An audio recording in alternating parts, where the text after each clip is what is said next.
Good morning, everyone. Welcome to day 2 of Shine Connect. Thank you so much for joining us for this spotlight session. And today we want to welcome Mari and Babur, who you can see there waving. We are having an issue with spotlighting people on Zoom this morning. So potentially the easiest way to see who's talking would be to change your view to speaker view. So you can normally do that if you're on your computer. In the top right, there's like a little view button, and then you'll be able to see who's actually talking. So I will introduce Mari and Babur now. So Mari and Babur are both doctors. They've been married for 6 years, and in 2015, when Mari was 31, she was diagnosed with stage 4 bowel cancer. And we're really happy that they're both here to, share some of that experience, but also to include Babur as well, because we know that, often partners and family members are kind of left out of the process, or, don't have that many people looking out for them. So we wanted to make the point, and to have both of you here is fantastic. So thank you so much for joining us. No problem. Thanks for having us. Yeah, thank you. Thank you. So really today it's a bit of a chat. I'll be talking to Mari and Babur, but if any of you have questions, please put them in the chat. If we've got some space at the end, then you might be able to actually speak and say some questions. But yeah, feel free to put stuff in the chat as we go as well. But yeah, I guess so. So thanks again for joining us. Whereabouts are you joining us from today? So we are in Manchester, well, Greater Manchester, Salford, although my accent will tell you I'm not originally from Manchester, and Babur's not originally from Manchester either. So yeah, I'm originally from Scotland, but we've lived, and Babur's originally from Pakistan, but we've lived in Manchester for at least, 15 or so years. Yeah, so I'm from Pakistan. I came in 2003 and probably settled. Top of the stairs. Oh, sorry, I'm just going to mute the other people. Sorry. I moved in 2003, and then I moved to Manchester 2006 onwards, and so I've been kind of settled in, and we met 2010. Yeah. Mm-hmm. Oh, yeah. Well, that time. What's the weather doing in Manchester today? It's quite nice, actually. Decent, yeah? Yeah, it's dry, which is unusual for Manchester. It rains a lot here. People think it rains a lot in Scotland, but I can tell you it rains a lot more in Manchester than it ever did in Scotland. But yeah, it's dry today. It's quite a nice, crisp, cold, but dry at least, and yeah, it's quite nice. Yeah, I walked into the office this morning and it was really nice. I was expecting to get wet, but it's quite warm and sunny too. So maybe like if we start with, do you want to tell us a little bit about what was going on for you guys, like what was happening in your lives around the time you were diagnosed, Mari? Yeah, so I was diagnosed, like you said, in February 2015 initially. At that time, me and Babur are both doctors, as you mentioned, and we were super busy with work, and kind of like ships that passed in the night. Either he was on shift or I was on shift, and night shifts and day shifts and weekends and all sorts. So it's pretty busy life at that time. But we'd like you say, we met in 2010, so we'd been together for about 5 years when I was diagnosed, and we lived together in a little 1-bed apartment. And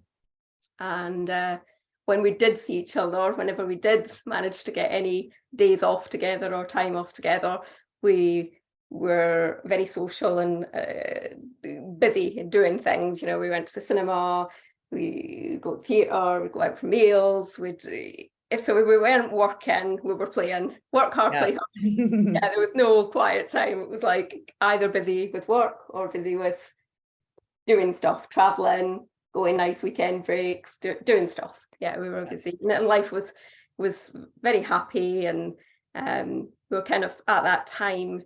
We'd been together for 5 years, and both of us had kind of got near to the top of our fields, chosen fields in medicine. And we were kind of talking about, oh, should we get married soon, do you think, now? And, we'll get into that sort of point in life and looking forward to sort of getting married in the next year or two probably, and thinking about having children and things like that. And I didn't have any symptoms as such. Looking back, I was probably tired, really tired, excessively tired. But with the lifestyle I was living, you can imagine that at the time I just thought, well, I'm tired because I'm working crazy shifts, and then when I'm not working, like, I'm burning the candle at both ends. So yeah, I'm tired, and I thought it was normal. But I didn't have any of the typical bowel symptoms. I wouldn't say, there was no change in my bowel as such. I didn't have blood in my stools or pain or anything really. But I was really tired in retrospect. So it all came quite out of the blue, quite suddenly. Thought I was a healthy 31-year-old that had my career in my hand, that Babur's career was going well, that we were on the brink of getting married, gonna have kids, gonna, do all that. And one day out of the blue, I just developed really, really, really bad belly pain.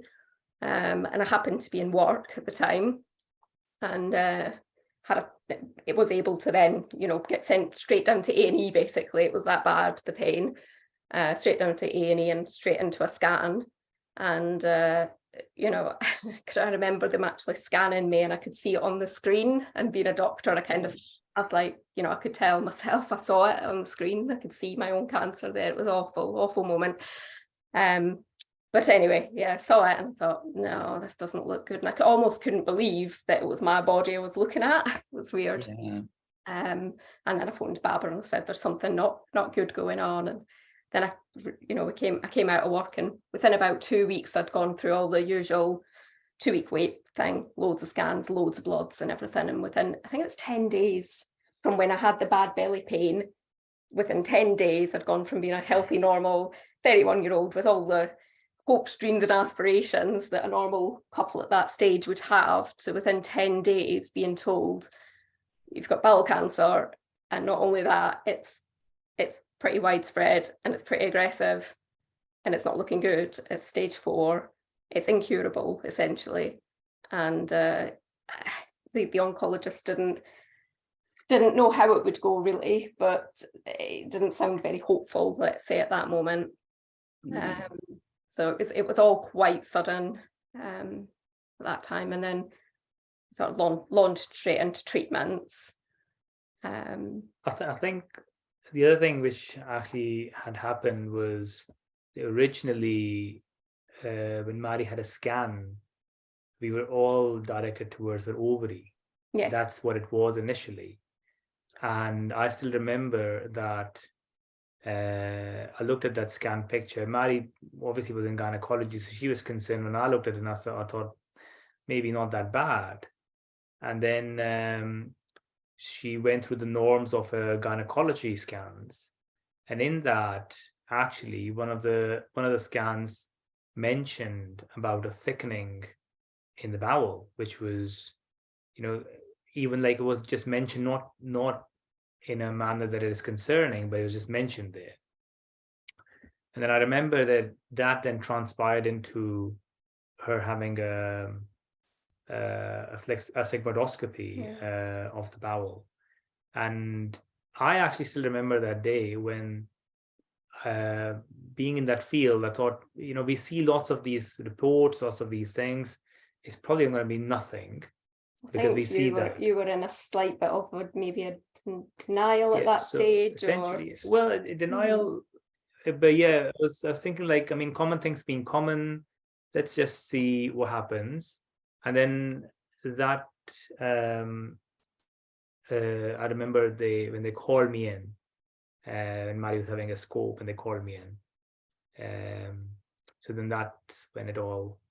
So I remember that was. I think I was lost for words, knowing. So the difficulty that I had was I'm in that field. I talk to people, I tell them reassuring things, tell them what's possible, what can be done, and then all of a sudden, nothing is in my control now because I'm not a doctor. I know what's happening. I can't talk to her. I can't say to her, it'll be okay, because you realize the gravity of the situation yourself. Yeah, she's a doctor. She knows. And I can't say to her she'd be okay, because she'd say, well, how do you know it's going to be okay? She didn't say that, but I'm just saying that this is what was going. I think being a medic in this thing has benefits, and it's a double-edged sword.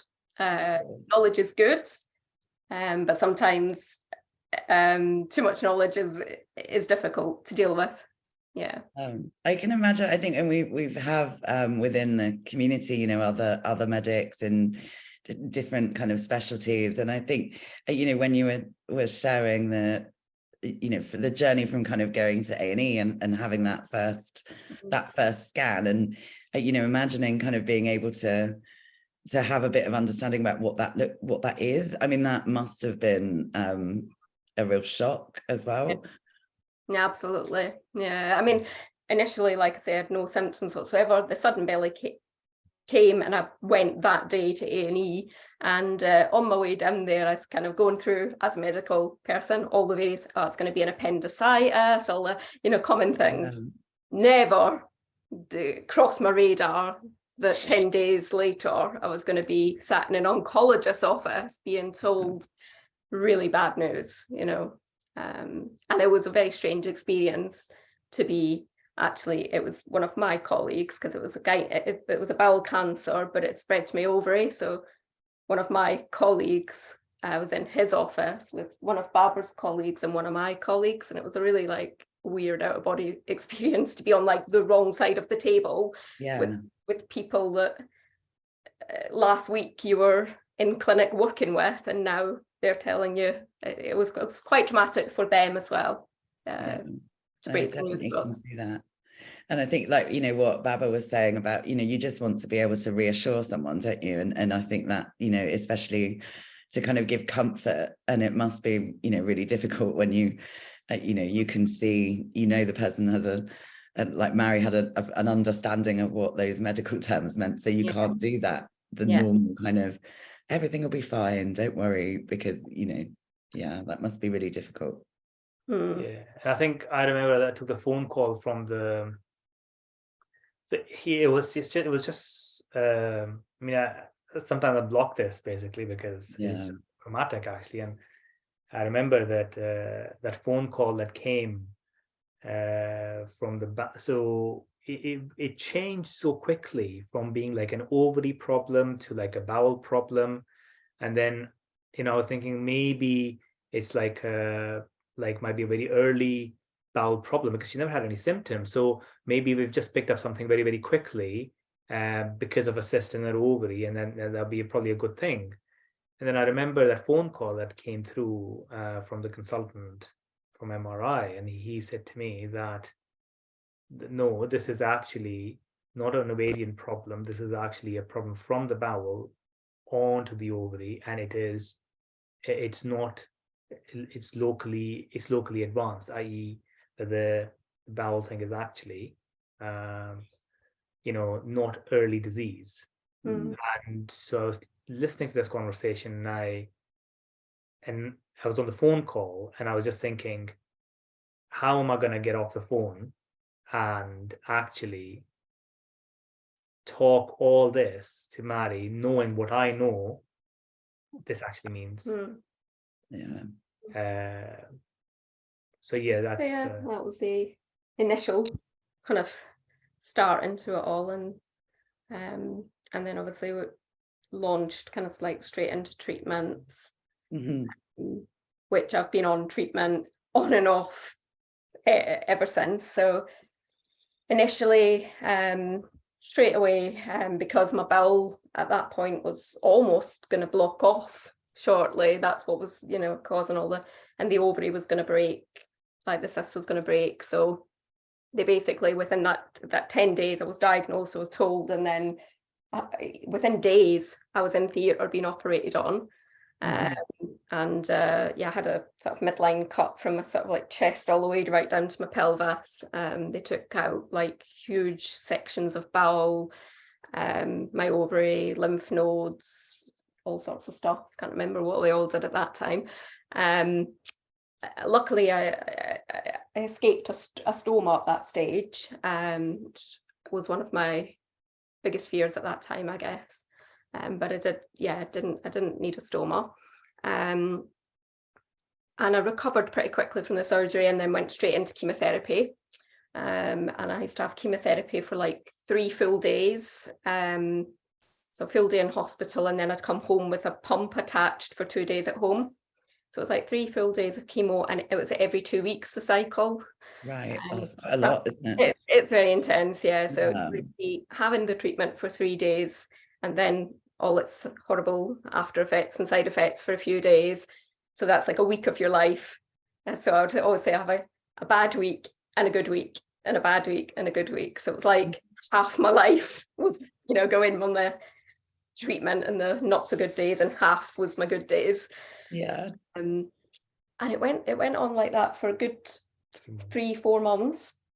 And then I needed another surgery because it had spread to my other ovary by then.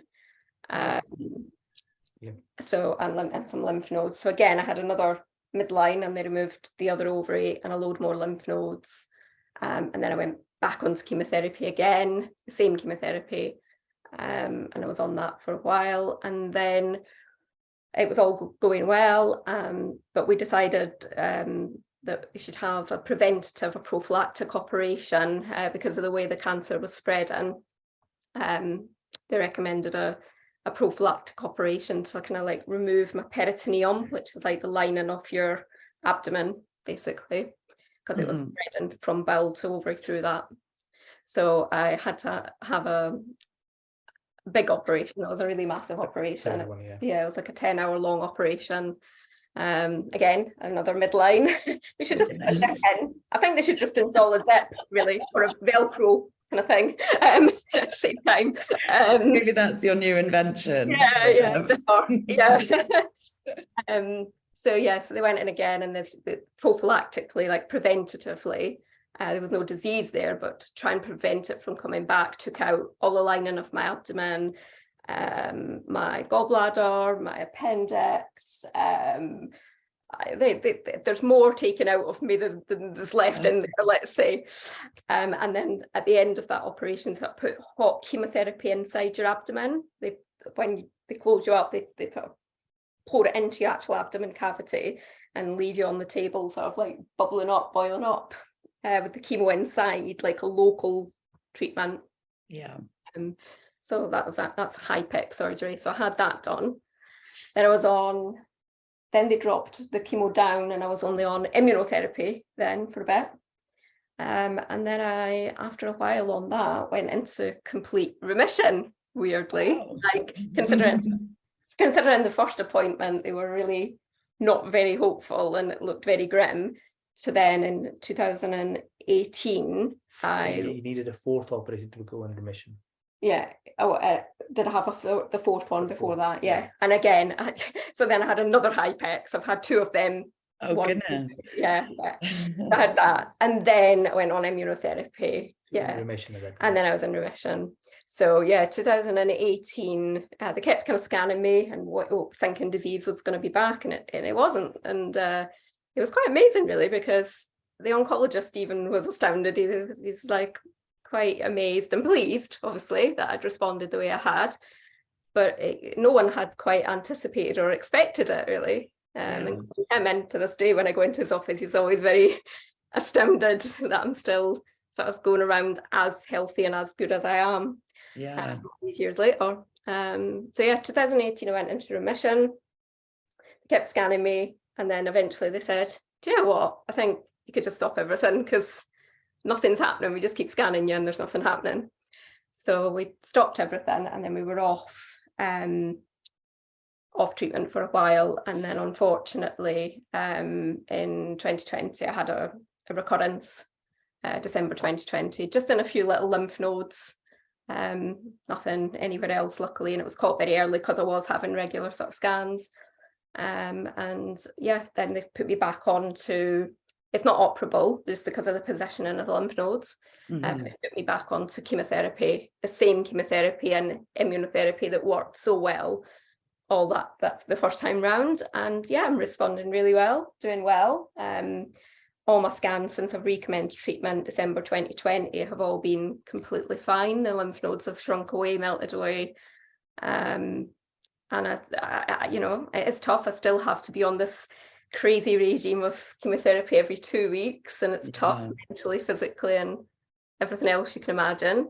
And I'm on cycle 140 odd of chemotherapy in total. Wow. Which my oncologist is like, I think we need to write some kind of thing about you, because your body just keeps taking it, you know, just keeps taking and taking and taking it. But yeah, like I say, I have some days where I'm not so good and I have side effects and problems, and then on my good days we focus on getting on with life and enjoying. Yeah. Yeah.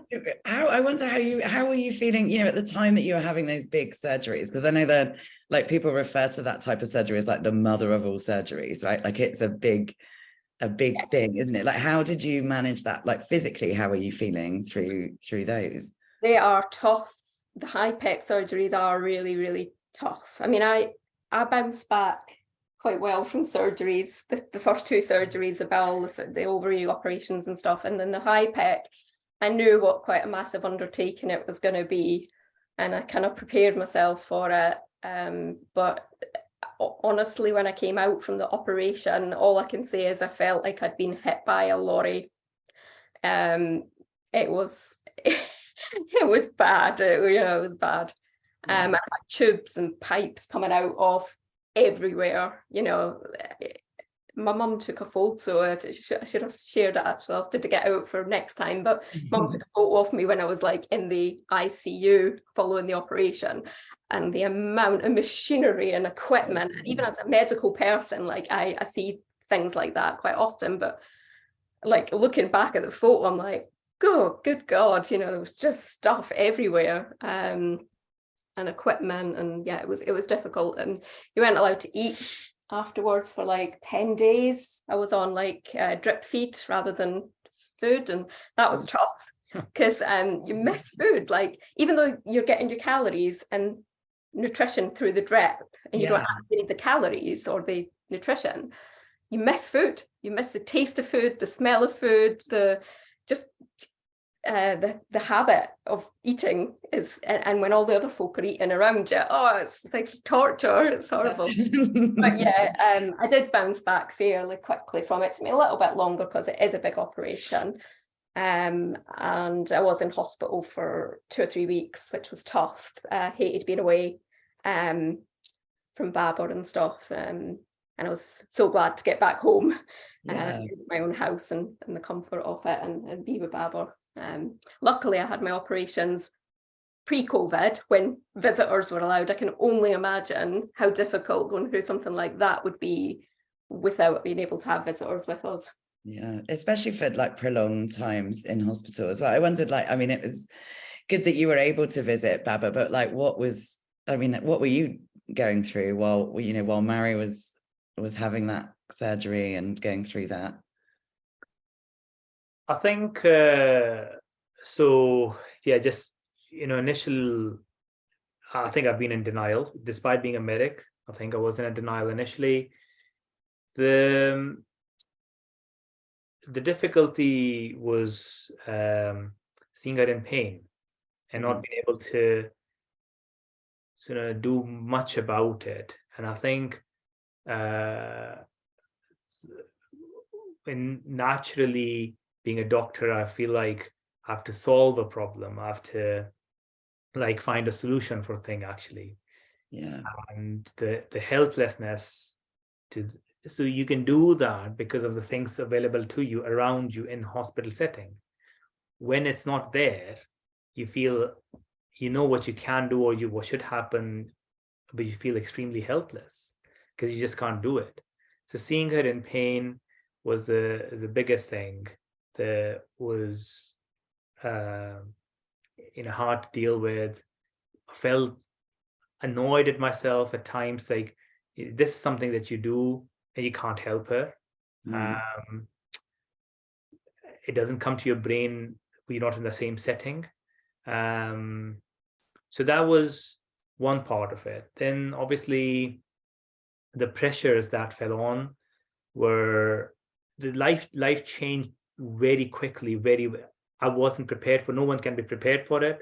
I wasn't prepared, and I think that it's natural not to be prepared for it. I think that's that is it. It's so within a matter of like a short period, the response, you don't realize how many things your other half is doing, which they can't do, or because their focus has changed, and it falls onto you. The life changes very, very suddenly, and that was the hardest thing. Financially, it was hard. Yeah, because Mari had to stop working. I had to support, but that meant staying more at work. The balance of that became harder.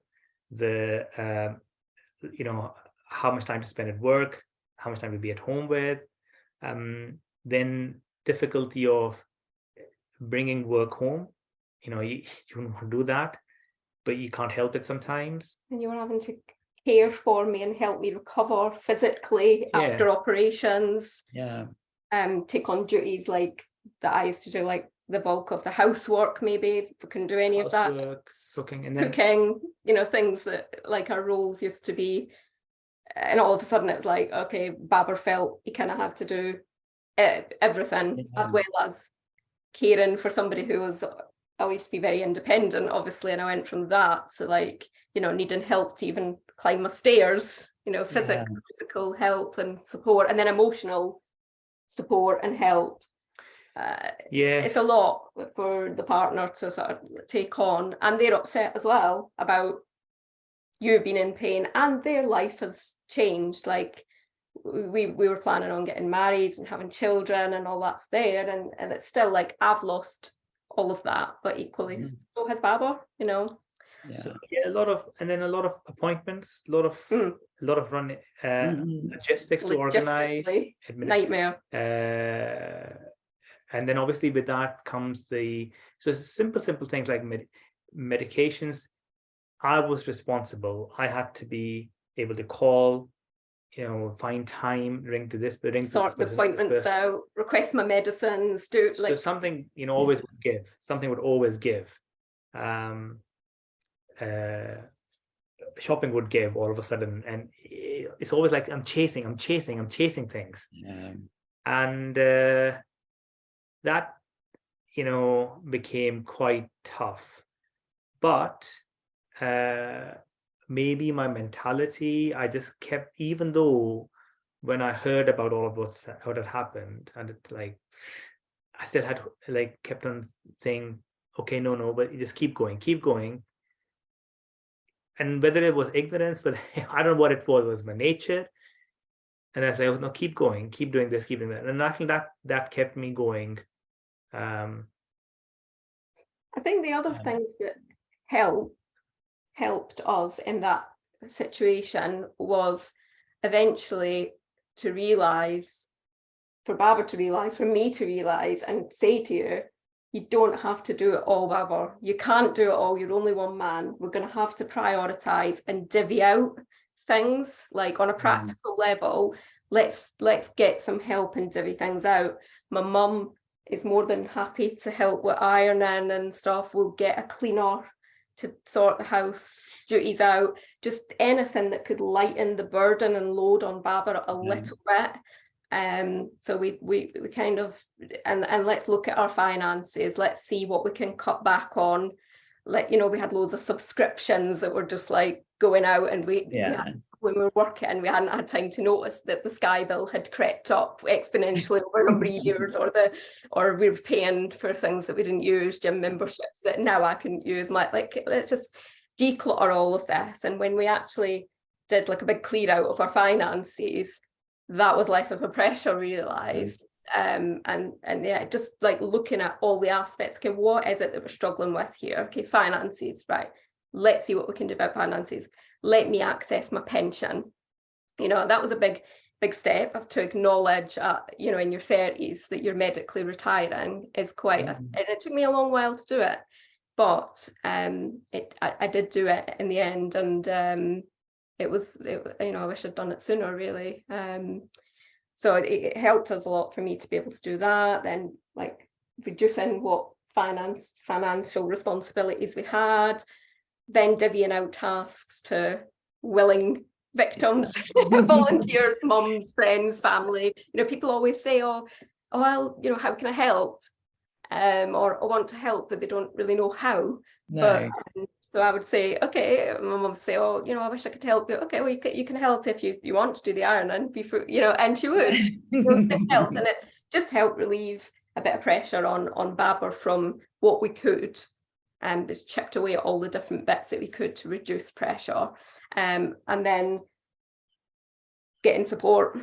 Obviously my family were great support, both of us, but they're also in it. You know, they're in all this. They're still my mum, they're still my dad, they're still upset about what's happening. Of course, yeah. It's difficult. It sounds like, I mean, I think, you know, Babur said earlier, there's, you know, there isn't a guide for this, like no one prepares you for, you know, all the things that are going on. And I think, you know, and it's also not something that happens that often to people in our age group, is it? So, you know, it's unlikely that you've got friends or even family that have been through something similar, you know, while also trying to work and, you know, think about get married and have children, you know, all of those kind of life stage things, I guess. And it, you know, Babur said that the list of things that you have to do when one of you is, you know, not able to do things is massive, isn't it? It just, you know, and like Babur said, you just kept going, but you don't really have a choice, do you? You know, things need to happen, don't they? You know, you need to get to appointments, someone needs to do it. But I think, you know, but even asking people for help is something we hear quite a lot of people struggle with, you know, even if people are saying, oh, let me know what I can do. Let me know, you know, sometimes it's a platitude rather than a real offer, isn't it? And trying to actually have the space to sit down and think what would help, you know, that's taking time out of your day as well, isn't it? You know, having to plan it. Absolutely. But having support from people that are slightly removed from the situation, I would say is very helpful, in terms of like, you might not be able to sort of practical, like they can't help you with your ironing, but on an emotional level, it helps a lot to have support outside of the immediate circle, because they're all in it, and you feel, oh, I don't want to say that, I want to talk about this, but I don't really want to upset, like Babur might want to talk, but not want anything that he says to me might upset me, and it's a vicious circle. So it helps to have support outside of the immediate circle, I would say, like whether that's friends or work colleagues or people that you speak to online, or support services like Shine, I think, are fantastic for that reason, because it is like-minded individuals, it is people that have shared experience, it is people that you can talk to. And I used to find when I was, you know, in my little WhatsApp group with people, I could just talk like about a lot of stuff that I probably used to in the beginning. I would be talking to Babur about all those things. Yeah. And I found when I joined Shine and had that little community, a lot of the stuff I could just talk to them, and it was like a way of like offloading to people that understood it, got it, wouldn't be offended, wouldn't be upset, wouldn't, you know, be in any. And I felt like I could just do that, unburden myself. They just listen. And sometimes that's all you need, just someone to listen. You just want to vent and say, I'm having a really crap day and this has happened and that's happened, and you just vent it. And then once it's all out, then it was, again, I felt, oh, okay, now I don't need to sort of burden or trouble Babur with this. Yeah. That's lightening his load just that little bit, again, because I feel like I've spoken to somebody and got it all off my chest, kind of thing. So because you did the Shine Circles program, didn't you? Yeah. A while ago. So I did it when I had the recurrence. Yeah. So I've been doing since 2015 everything on my own, thinking I could do it all on my own, and But when the recurrence happened, it hit me pretty hard. During the height of COVID, was in enforced lockdown because of the chemo and the immune system thing, and the fact that I'd been through all what I'd been through, got into remission, gone back to normal life, and then had it all snatched away and back to square one. I felt it was difficult to process the recurrence. So I slumped into quite a major depression at that time, and I really did think I just need help. And luckily found Shine at that time and saw the program and thought that sounds exactly what I need. It's online, it's virtual. I can still speak to people. I was really missing the social aspect of seeing and speaking to people, and I thought this sounds ideal. I can meet other people that are like me online, and it was like a scheduled in thing, which was really good for me and important for me, because I'm I'll do that tomorrow, I'll do it tomorrow, and it never happens. So the fact that it was scheduled in each week was really good, because I went to it and did it. And it covered all the various topics. And I realised from doing that, not only I made friends from that, and also got that emotional support and could vent, and it then lightens load for my relatives. But I also learned really important things techniques and things about how to live with uncertainty, how to deal with it better, and how to process. I realised that some of the emotions I was going through was part of a grieving process. Actually, I hadn't realised that before, that I was grieving for me, for myself, for the person I used to be, for the future me, for the it was going through grief, but I just hadn't recognised it as that until I came to Shine, and then it helped me process lots of things, and I came out of the programme a lot better equipped to emotionally deal with what I was going through and process things in a better way. And Babur also, I did my Shine programme. I thought it was fantastic and really enjoyed it, and I think at that time Babur started to struggle a little bit as well, for the same reasons. We'd gone through everything, we'd been all right for a bit, and then it was all back to square one again. So you struggled a little bit mentally as well, I think. And with much poking and prodding, I kind of foisted him into doing a Shine's +1 programme. Yeah, that was one of the first +1s programs we went. I think it was the second one we'd ever done, Babur, that you joined. But maybe how, I would say, why did you join it? But I think, Mari maybe had a say in that. But, how did you find that? On a serious note, I think it's, again, so I think for the benefit, I know shyness in saying the difficulty, I think the recurrence was hard. And you don't realize how hard it is. It hits you on day-to-day basis. The conversations all become about cancer. There's no, sometimes you feel like there's no normal relief. Life. I just want a bit of a peace. I would wake up. So that eventually, was, day after day was affecting, and the normal interactions would start to, I remember getting up in the morning was hard. I wouldn't get up. I would just struggle. So initially, when I was diagnosed, you took time off work because it was so upsetting. And I remember there was a good few weeks where we literally were were unable. We were holed up in a room, just, Yeah. So the reason I joined, I think, obviously, so Mari found the benefit from it and said to me, look, you should do it. And I said, yeah, okay, I will. That's what it was. But I think even today, even now, I think this program that I'm just doing right now is actually helping me mentally even now to sort of talk about it. Yeah. That you don't realize this. So for me, for example, my parents have passed away. So my outlet is actually none. Yeah. And my outlet is sometimes like just, so I can't talk to Mari about these things sometimes. It's just, or I find it hard. Yeah, talk to her. I think she'll take it, but it's not easy to keep bothering her. So I keep quite a lot of things inside of me. So even now, talking like this to the third person, even today, it's very helpful. It's hard, I think, sometimes to talk, isn't it, and let things out.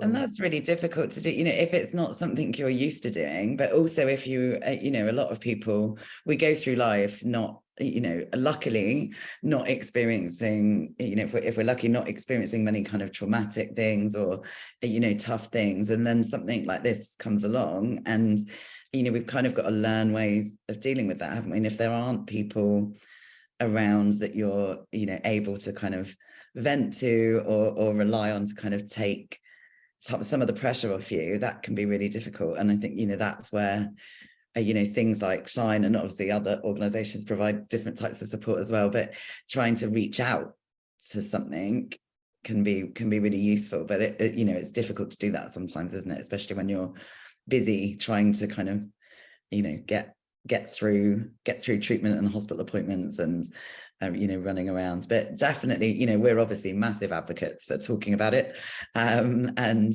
for kind of sharing. And I think, sometimes, you can think before, well, the problem's still going to be there even if I talk about it, so how is it going to help me? But being able to kind of understand that you're not the only person experiencing something, or just being able to get it off your chest, like you said, is can be a really good benefit. I always felt lighter when I'd come off a session. I'd be like, the problem is it's not that anyone's cured my cancer or sorted what my finances. Done your ironing. Lighter, I just feel lighter that I've spoken about it. I've had a whinge and moan about it, and I can forget about that for the day now and move on. That's the key thing. It's like it's actually sometimes even by feeling, by talking about it, your mind almost all of a sudden gives you a bit of a solution. It's not a permanent solution, it might be a temporary solution, but it gives it to you. And then you just feel, even if it is like, just let go of it. Even if it's that, it gets you out of, instead of like slumping down that thought process down, it's kind of like, okay, let's just go. Let's just have a cup of tea.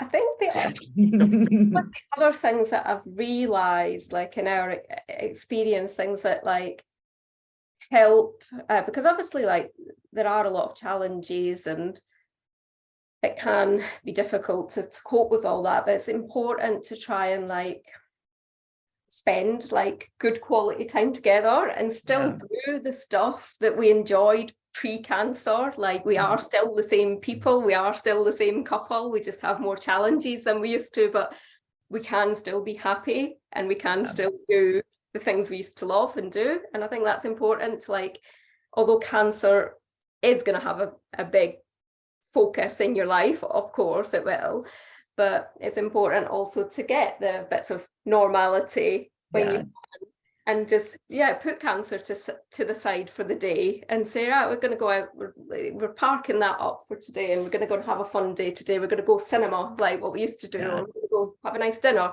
and enjoy like the good days when you're well enough to do those things. And it just reminds you, you are the people that you were, and you are the couple, and you still enjoy the stuff, and you can still have fun and laugh. Like I remember when I was initially diagnosed, I think obviously you're not going to feel like laughing, joking and being chirpy all the time. That's unrealistic. There will be good moments and bad moments, but Babur kind of went into I don't know if you felt it was inappropriate to laugh and joke and be happy when all this was happening to me, and he kind of became a bit more subdued, a subdued version of himself, I would say, much quieter and not like, and I missed that. I was like, oh, I just want my, good, fun, happy, chirpy, laughy, jokey Babur back, I know we've got all this going on, but, it's even more important that I want to, to keep my mood up, laugh, have fun together and be the fun couple we used to be. And And yeah, and we're back like that now, aren't we? Of like, I still need to work on it a bit more. Moments. You have moments. Like I say, it's unrealistic in such a situation. Yeah. You're going to be happy, chirpy, and laughing all the time. That's not going to happen. But we do generally we have funny little jokes, and we have like I laugh about my various things that you just make light of things, and we joke and we laugh. And but also I think also just for other people, it's practicality wise, we've actually achieved much more than we did before Mari's health. Yeah. So we got married. Yes, we did. Yeah, I wanted to ask about that. Yeah, we did. We got married. We got married 16. 16. And I mean, I was lucky enough to be able to work towards it, and but whatever Mari wanted, I mean, weddings usually are women's. And then I had the wedding of my dreams. So, amazing. And had everything that I wanted, the way I'd always pictured it. It was perfect, and it was the most perfect day. And cancer was not on the agenda at all that day. Did not feature at all in my thoughts of it. It was just a really, really happy day. Best day of my life anyway. Don't know about you, but best day of my life. So yeah, that we got. So in the time preceding cancer, we'd been together for 5 years, and we lived together. We were happy, but we were in that kind of like contented, like we were so happy that we were just content and like not really moving forward, and our careers were the focus of the life at that time. Whereas after the diagnosis, it was like, no, wait a minute, we want to get married. Why have we waited even till now to get married? Let's just get married. Like, let's stop messing around here. Like, yeah. And we got married. We moved, and we bought a house, a 3-bedroom house, got out of a little tiny shoebox apartment into a house. And then that was quite a good thing as well, because when we moved into the house, it gave us a lot of distraction of like planning the decor and doing DIY and busying ourselves with projects. I think that's quite helpful. Not, you don't have to go as extreme as buying a house, but doing projects together, achieving together is something that I find good. Like, we love doing escape rooms. Love doing an escape room. Yeah. We love them. And I think it's nice, it's fun, it's something that we do. We enter that room, and even if it's for that 1 hour, we're not thinking about cancer when we're in there solving puzzles and we're having fun. And I'm like, Babur, what on earth are you doing over there? Like, come over here. You got the code wrong. Yeah, and we have great fun doing that, and it's just a great distraction. I think distraction is a good thing sometimes. I mean, you can't distract yourself all the time. You have to deal with your issues. Yeah, it does help to break the cancer into manageable sections. If you have moments of loveliness to break it up, I would say. Important. It sounds like from what you said, like you do make the effort as a couple to still do things, or to plan things that are just about you, and are just about the things that you want to do. And I think sometimes that can be really difficult to do, kind of, because you're busy, and life becomes about housework. You've got a bigger house now, there's more housework. I know. Yeah, I know. So, life becomes about all of those things, doesn't it? And I think, it sounds really important to recognize, I guess, that, you want to still be doing things as yourselves, doing things as a couple. And, a lot of relationships don't survive a cancer diagnosis. And, I think probably you can, the amount of pressure that exists in a relationship, it's massive, isn't it? I think, is there anything else you think, I think setting aside time for each other and making sure that you're doing things as you is brilliant. But is there anything else you think that, might help other couples that maybe are struggling to stay connected through something like this?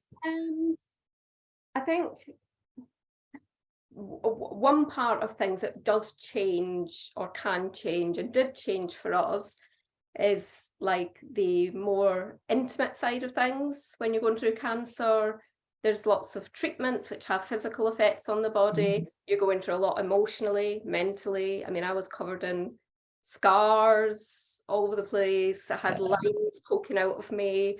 I gained a lot of weight because I was on steroids. My skin was not the best. My hair had come out. That's all her perception, by the way. Yeah, it tells me I'm beautiful, but yeah, you know how you feel yourself and stuff. Yeah. And it has impacts, you know, and sometimes maybe the intimate sort of side of things is the least of your priorities, maybe while you're dealing with everything else. You're like, you're just not in that phase or mood or whatever, maybe perhaps.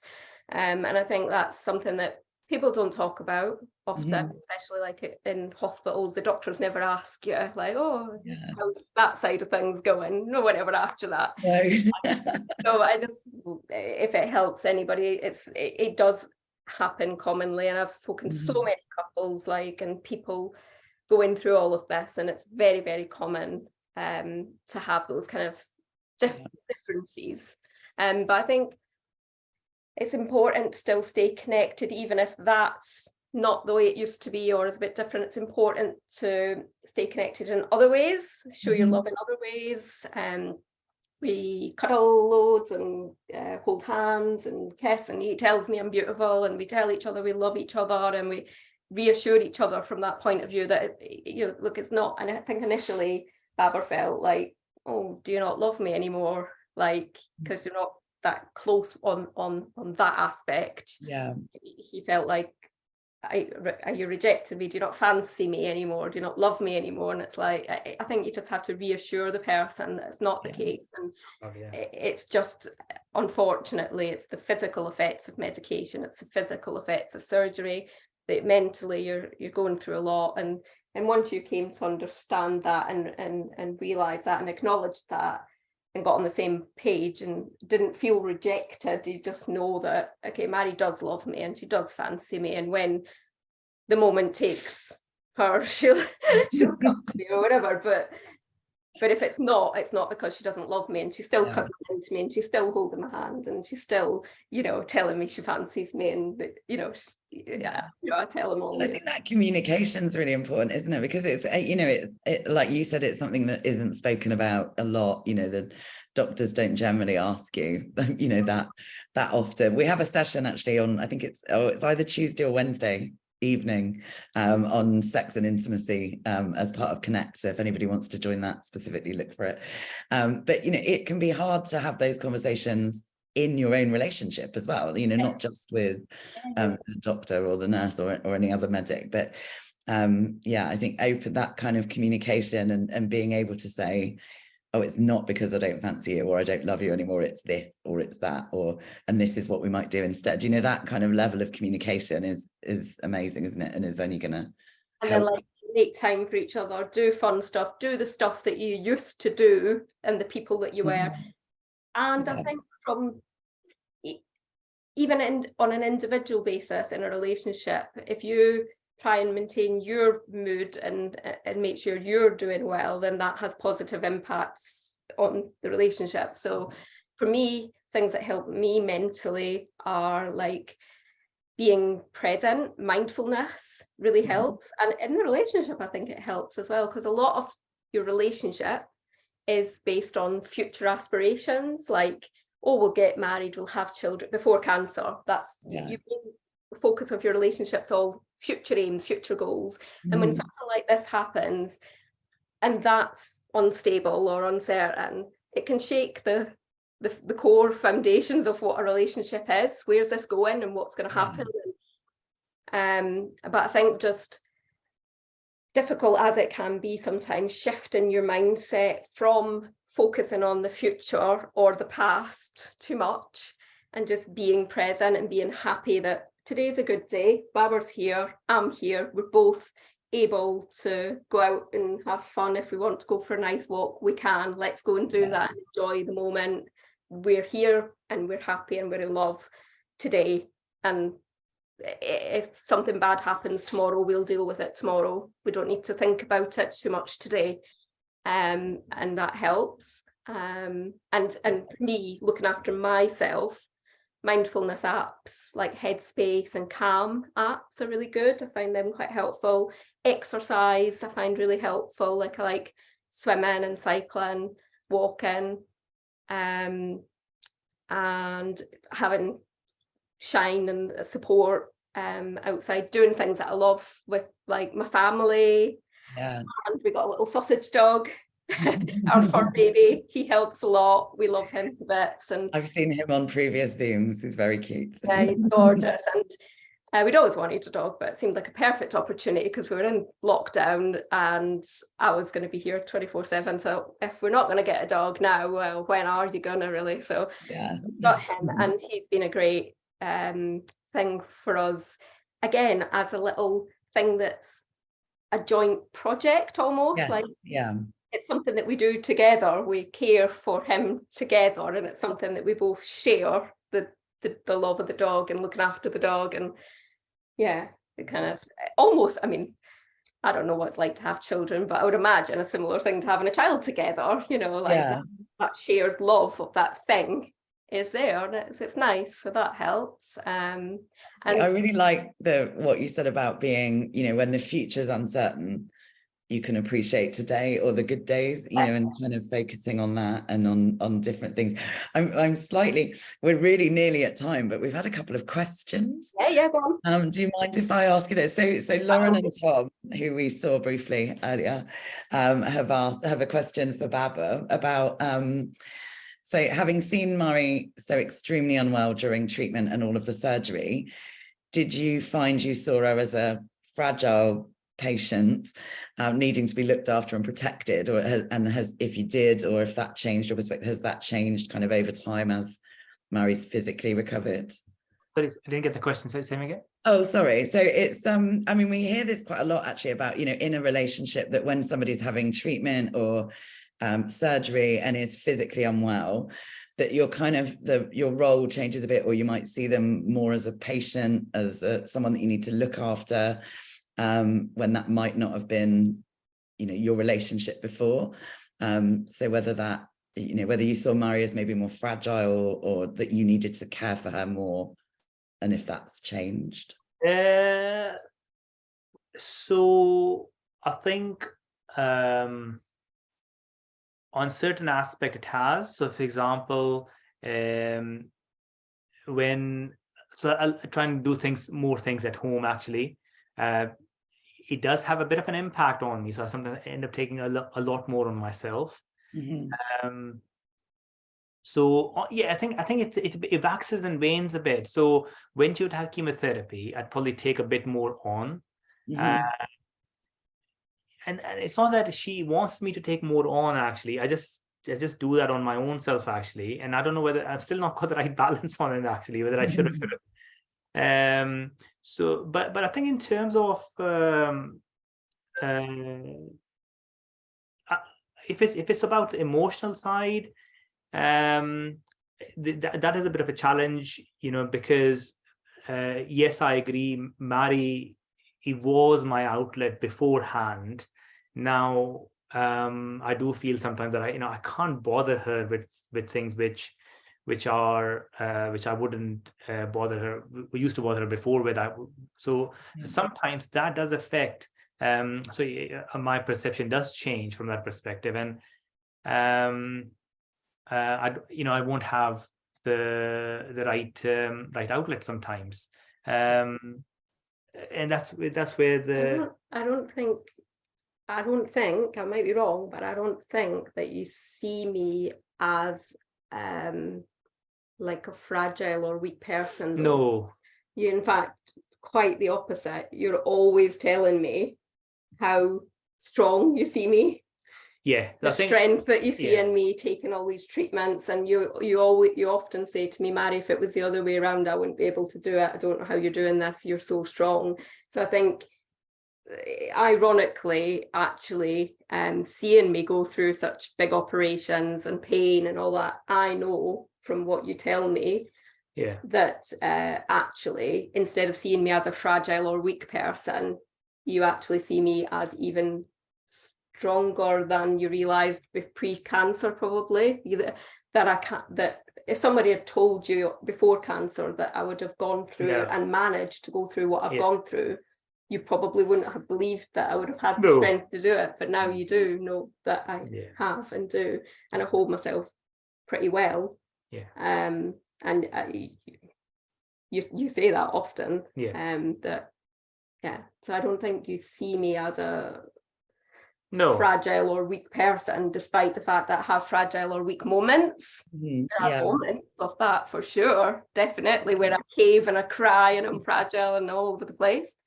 But on the whole, I think you probably see that I have got, I mean, I picked myself up after chemotherapy and I take challenges on, like walking challenges and like these little medals and things. And I do these things. And Babur's always quite amazed at the drive for life, I think, enthusiasm that I still have.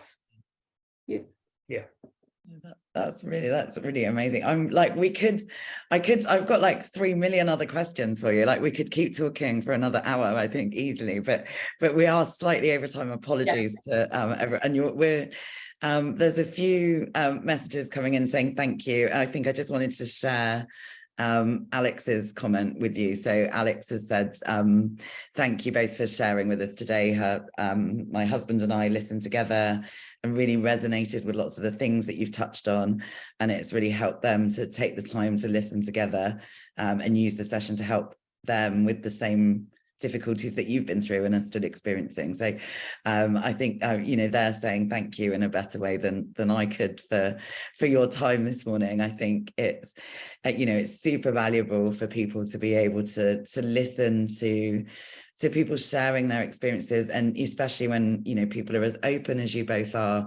I think I mean, I've been working with Shine, doing Shine stuff for years, and I feel like I still learn things every time I hear somebody share their story in the way that you have today. So thank you so much for your time. Thank you everybody for listening, and I hope it is helpful. And if you want to pick any little bit out of what we've said, it's helpful in some way to somebody out there. And we're always happy even if there's questions afterwards that people have asked, we can reply, we can contact and communicate. If anybody has anything specifically for Mari and Babur, you can always email me or get in touch through Shine anyway, and we can find those as well. We're getting lots of thank yous now in the chat. But before we let you all go, if you've done other sessions at Connect, then you will have seen this already. But we're doing little kind of exit polls at the end of each session.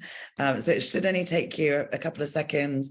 It's just 2 questions. One is how you would rate the session, and 2 is whether you would recommend this session to a friend. And this really just helps us decide, things that we might do between now and the next Connect, and things that we might make sure that we've got on the agenda again this time next year. So or whenever Connect happens, because who knows, it might even be in real life. But thank you so much everyone for coming. Once you've done the poll, feel free to leave the Zoom, and we will hopefully see you at other sessions the rest of the time. But thank you, Mari and Babur, that was amazing. Thanks everybody. Thanks, Emma. Thank you. Thank you. Take care everybody, and have a nice rest of the Connect. Bye-bye. Bye.